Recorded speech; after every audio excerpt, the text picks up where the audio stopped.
So, good afternoon, everybody. Today we will be talking about Dejection and Ode by Samuel Taylor Coleridge.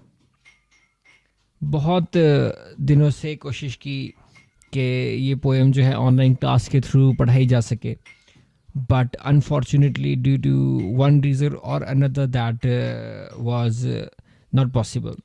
तो finally अब थोड़ा सा lecture हम prepare करेंगे और after this you have to go to the college portal devikaCloud.in और वहाँ पर मॉडर्न पोइट्री का जो कोर्स है, scroll down and you will find the modern poetry course. वहाँ पर जाके you have to log in with your user ID and password and then you have to answer the questions that will be given at the end of the lecture, and you have to do this by today evening. आप चाहें तो if you do not want to type तो आप audio या video reply भी जो है वो कर सकते हैं, but this has to be done by today evening. So talking about dejection an ode, जैसे मैंने आपको थोड़ा सा बताया था that day about negative capability by John Keats.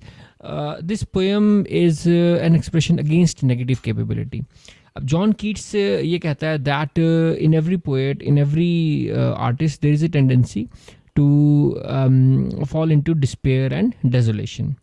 And negative capability is that ability of the artist to go beyond that despair and sadness and focus on his creative impulse and create works of art. और John Keats जो है वो Shakespeare का example देता है. He says that it is in fact Shakespeare who exhibits this quality to the maximum extent. तो John Keats says कि Shakespeare में हमें ये सबसे ज़्यादा कैपेबिलिटी मिलती है and that is why he is such a great poet. This poem is an expression against that expression. Samuel Taylor Coleridge says that at one time he was able to write great poetry, but now unfortunately he is unable to write poetry. उसकी creative muse जो है उसने उसका साथ छोड़ दिया. His muse has left him, his creative impulse has left him, and unfortunately due to these reasons he is unable to write good poetry.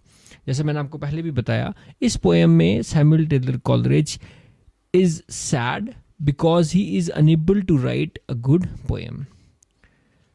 जैसे in previous lectures I have described how the romantic poets took inspiration from nature and how they exemplify the beauty of nature that is around them.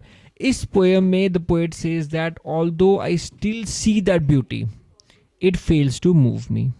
I cannot feel it anymore. I can see the poetry but I do not feel it anymore. तो इस poem में हमें एक writers block का example मिलेगा that the poet says that he can not anymore be moved by the sights and the sights do not give him inspiration to write good poetry. तो थोड़ा सा हम बात करेंगे about the poetic form. As students of literature it is very important to analyse the poem both through its form and content. तो हम पहले देखेंगे about the metre and the form of the poem.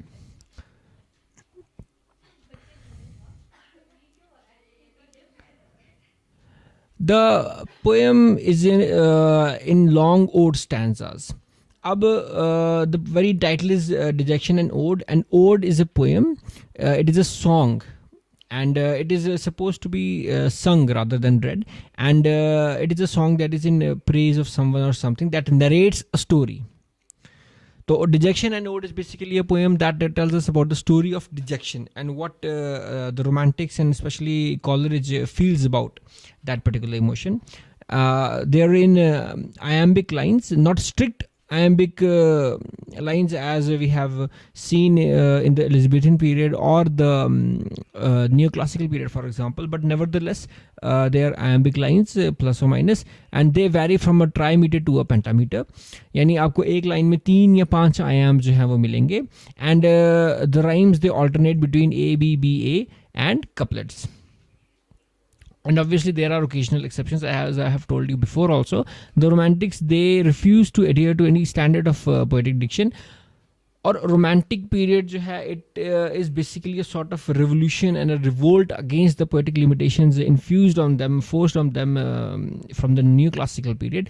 तो हम देखेंगे कि although this poem does have a meter, every poem has meter, even the absence of meter is meter itself, but the meter is not forced neither on the poet nor on the reader. So we have bracketed rhymes A B B A and the occasional couplet C C, and there are of course exceptions to the rule. The poem begins, as I have previously told you, the poem begins with an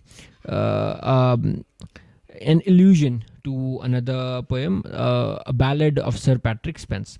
And Coleridge quotes a certain poet. He says, late, late yesterday, I saw, this is old English, I saw the new moon with the old moon in her arms. तो एक poem है, The Ballad of Sir Patrick Spence.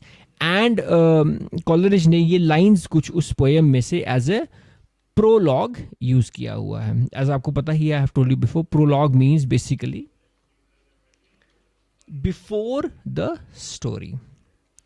तो prologue यहाँ पे है, Coleridge ने लिया है from the ballad of sir Patrick Spens, ये पोएम है इससे. एंड इस पोएम में the poet is saying late late yesterday I saw the new moon with the old moon in her arms. The poet says that yesterday I have seen the new moon and I saw the old moon in her arms. Personification है यहाँ पर, और the poet is saying that I saw a certain reflection of the moon and it appeared to me that the moon was new.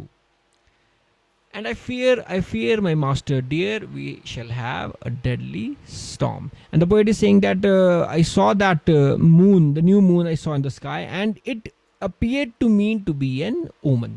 जैसे कि when we were reading Kubla Khan, when we were reading the Frost at Midnight, we saw how, and obviously I have talked to you about the rhyme of the ancient mariner and Christabel, and we have talked about how Coleridge uses the supernatural element in his poetry. So Coleridge की poetry में we have a certain supernatural element and we have a certain predisposition towards something inevitable that is going to happen. हमने कुबला खान में भी देखा, हमने rhyme of the ancient Mariner में भी देखा कि Coleridge talks about something that is going to happen, something bad, an impending doom.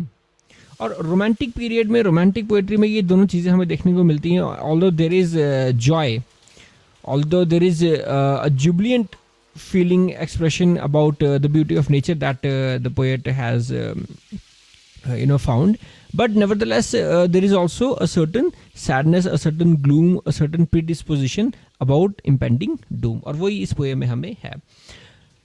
So the ballad of Sir Patrick Spence, the poet sees the new moon in the sky and he says that I have a feeling that something terrible is going to happen. We are going to have a deadly storm. This calm night sky is not going to be perpetual.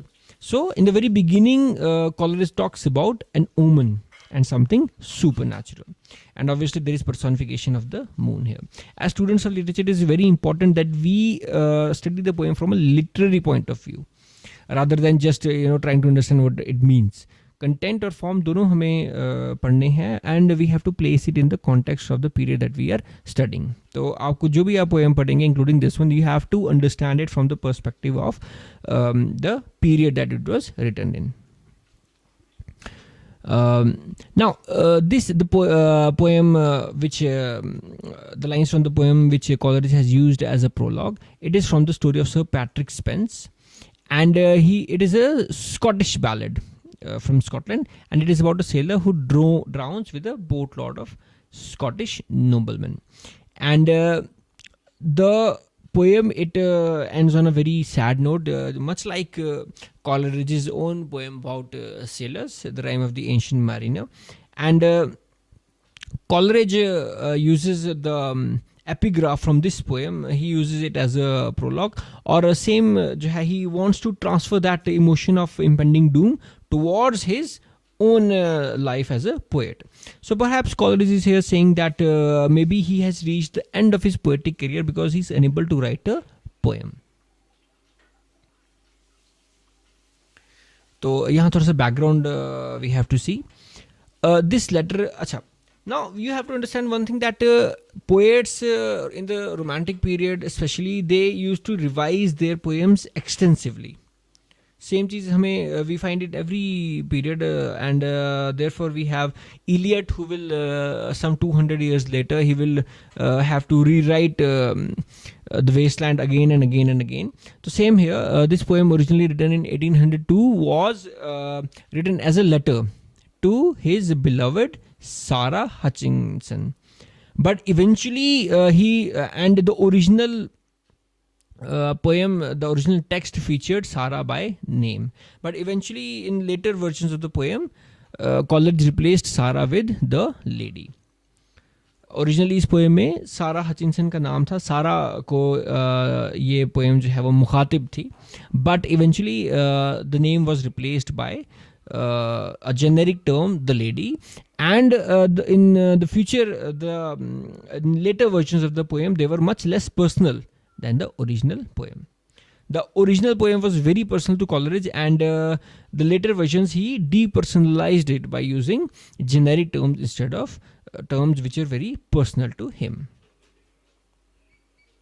And obviously the poem is basically about his inability to appreciate nature anymore and to write a good poem. And eventually it becomes like any other poem in the romantic period, you will find that eventually it becomes a poem about the meaning and essence of life itself. तो poem थोड़ी सी हम शुरू करते हैं.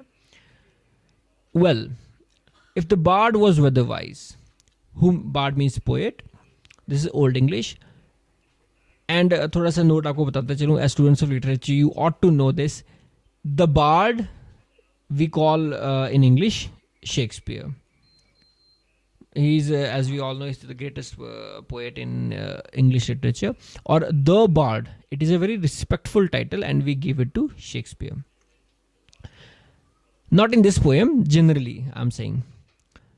Now referring to the prologue, Coleridge says that if the poet who wrote that poem was an accurate predictor of weather, then this night, the night when the poet is writing the poem, although it is very tranquil, it is very safe, it is very serene, it is very peaceful, it will cease to remain so.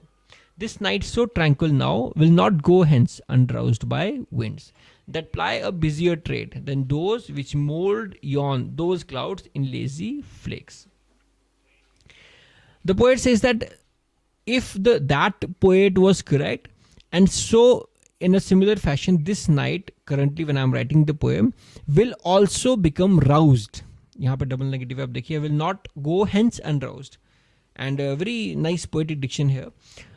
This night will also become roused by winds. This night will become conflicted by winds. तूफान एक आएगा, a storm will come that ply a busier trade than those which mold yon cloud in lazy flakes. This night will be disturbed by winds which will be far more powerful than those which move the clouds in the sky. Mold यहाँ पे मतलब है move. And this night would be much disturbed by a wind which will be very powerful, much more powerful than the wind that moves the clouds. Or the dull sobbing draught that moans and rakes upon the strings of this alien lute. Alien lute means a musical instrument. In this poem, Coleridge has used many metaphors to describe his wailing and failing poetry. Coleridge कहता है कि अब मैं उतना अच्छा poet नहीं रहा जितना मैं पहले था. I am not a poet of the same caliber that I was some time ago. और इस चीज को उसने हाईलाइट किया है by using many different metaphors. So we have a host of metaphors here which describe his failure to write a good poem and which describe his inability to appreciate all the beauty that was around him as he used to do before. So he says कि उसकी poems अब कैसी हैं. ये poem जो वो लिखा, the poem he is writing, it is a dull sobbing draft. It is dull. It is sobbing. It is not the same jubilant expression of beauty that my previous poems used to be. And his poem is now moaning and raking. Means अब ये poem जो है ये drag हो रही है, ज़बरदस्ती लिख रहा है वो. He is unable to write in the flow that a poet ought to write in. वो कह रहा है ज़बरदस्ती बस लिखी जा रही है मुझसे. It is like some dull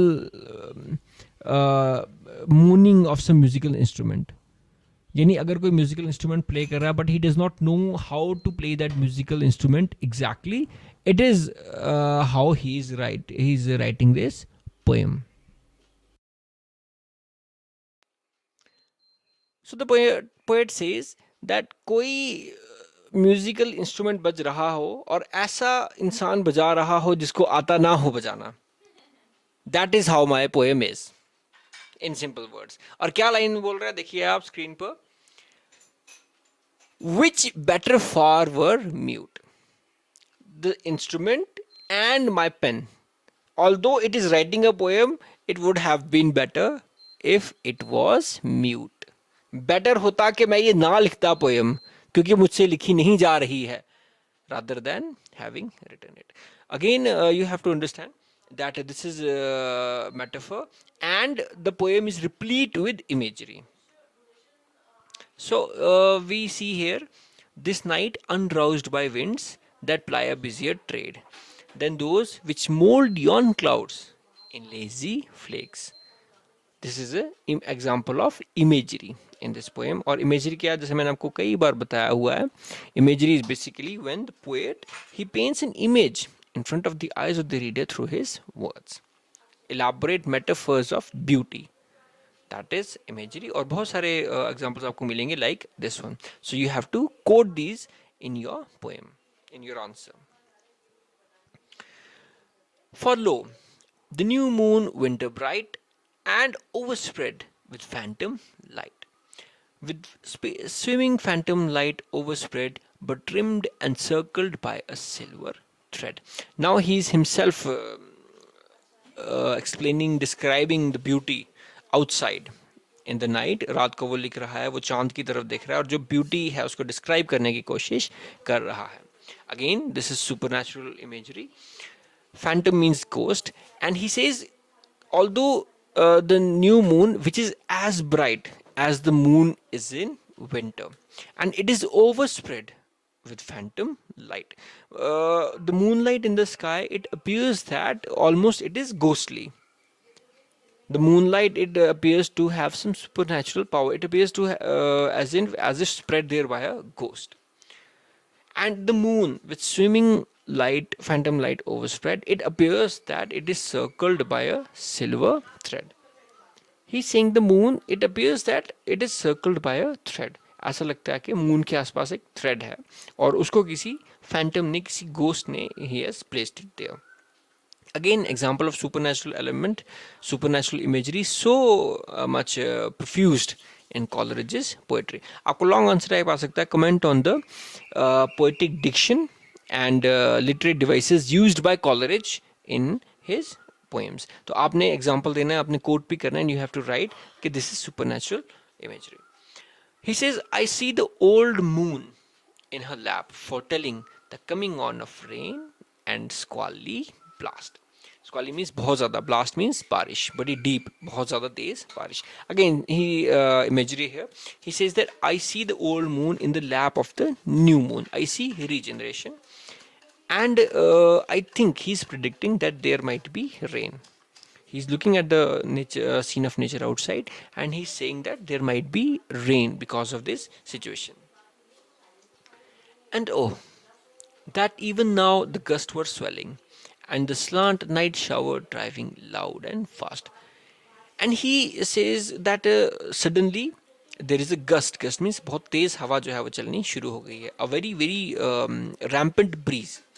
He says कि I can feel as if a storm is going to come, and the slant means slanted, टेढ़े, at an angle, night showers are driving loud and fast. I feel, मुझे ऐसा feel हो रहा है, महसूस हो रहा है that the night showers, रात को रोशनी जो है, रात को बारिश जो है, it is going to come very soon. And now this is the most important part. He's saying these sounds which often, this is old English, often have raised me while they awed and sent my soul abroad, might perhaps now their wanted impulse give, wanted means great, might startle this dull pain and make it move and live. This is the most important part of the poem, and he's saying that, oh, I wish कि ये जो scene है, this might create in me that poetic desire to write a poem. He says कि I have seen scenes like this many times and they have moved me. इन्होंने मुझे ऐसे scenes ने nature की beauty ने inspire किया to write great poetry. But unfortunately अभी इस time पर ऐसा नहीं हुआ. I am seeing this, but they, although they have awed me, they have struck me wonderstruck, they have struck me speechless in the past. जब ऐसे नज़ारे देखकर मैं इंस्पायर हो जाता था, अब मैं नहीं हो रहा हूँ. And now I request them that they give me impulse. I request them that they give me inspiration. And they might startle me, they might stop this dull pain. Dull pain कौन सी? His inability to write poetry. And they might make it move and live. They might inspire his heart to write a good poem.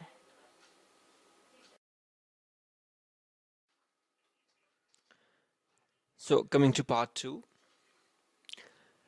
the poet says, a grief without a pang, wide, dark, and drear, a stifled, drowsy, unimpassioned grief, which finds no natural outlet, no relief.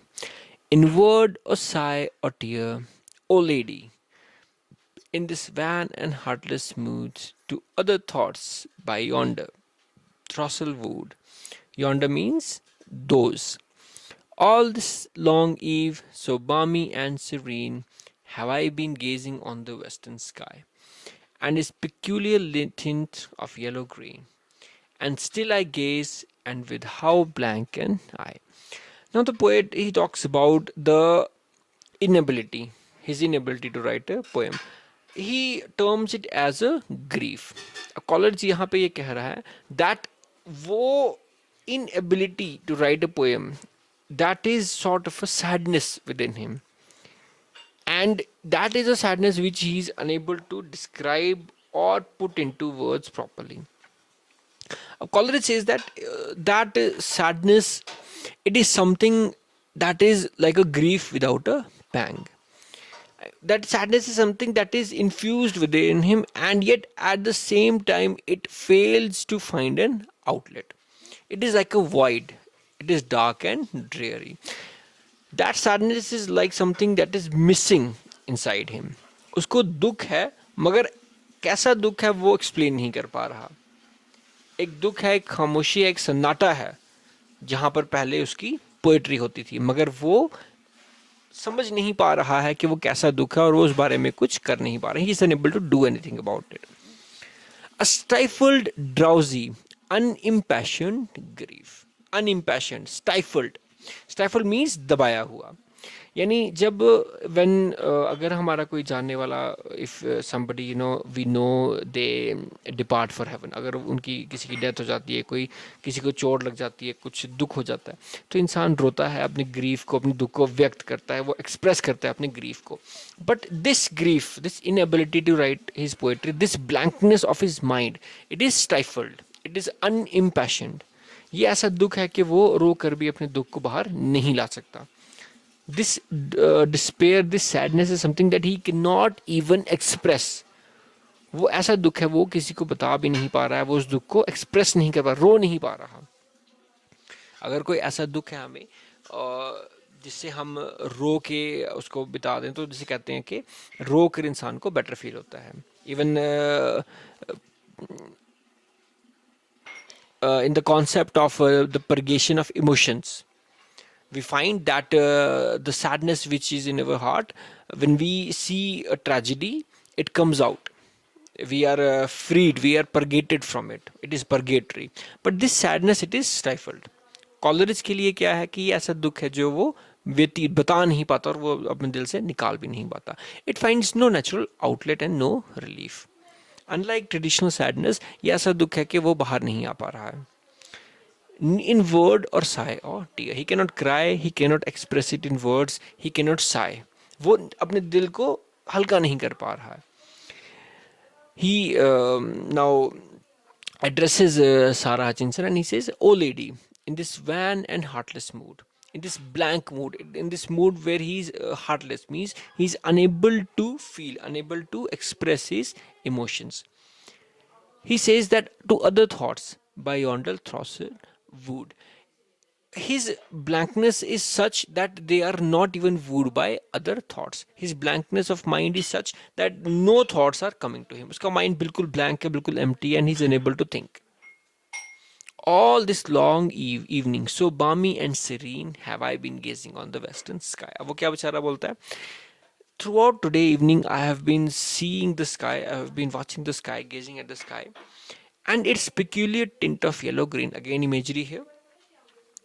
He says, I have been watching the sky and I have been seeing it throughout this evening, and I have been seeing the peculiar tint of grey, which it is today.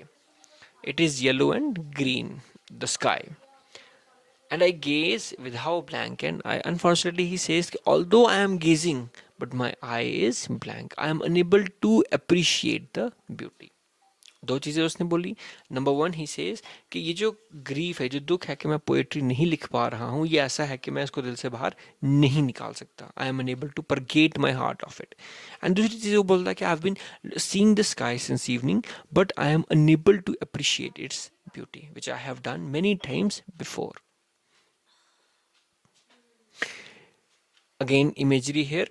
And those thin clouds above, in flakes and bars, that give their motion to the stars. Now he is describing the scene in front of his eyes, which he is unable to appreciate.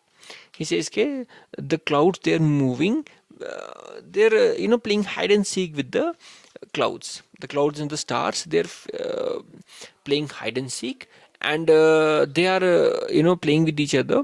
And the thin clouds, it appears that sometimes they overshadow the stars and sometimes they reveal them. Those stars that glide between or behind them, now sparkling, now bedimmed, but always seen." And he also talks about those stars, although they are overlapped by the clouds, but they are still yet visible in the night sky. And he describes, he says that they are so beautiful, but I am unable to appreciate them. यहाँ पे imagery है of the night sky. Yon that crescent moon, as fixed as if it grew in his own cloudless, starless lake of blue. Now, see here the very beautiful imagery that he is describing. He's saying that the fresh new moon, it is like a crescent in the sky, and it appears that it is in a lake of blue. The evening sky, it is blue, and it appears to be a lake in which the moon, crescent moon is floating. चांद जो है वो एक समुंदर है आसमान में नीले रंग का और उसके ऊपर तैर रहा है. So beautiful. I see them all so excellently fair. Note कीजिए, कहता है I see them and they are fair, they are very beautiful, but unfortunately I see not feel how beautiful they are. और यही crux है इस poem का. He says I can see them but unfortunately I cannot feel them. I cannot feel how beautiful they are. तो देखिए आपने क्या किया यहाँ पर पोएट ने, उसने डिस्क्राइब की है सीनरी पूरा, उसने नाइट स्काई का सीन एक डिस्क्राइब किया, but he is unable to appreciate how beautiful they are, and he is unable to write about them. He is unable to create that impulse in himself to write good poetry on this subject.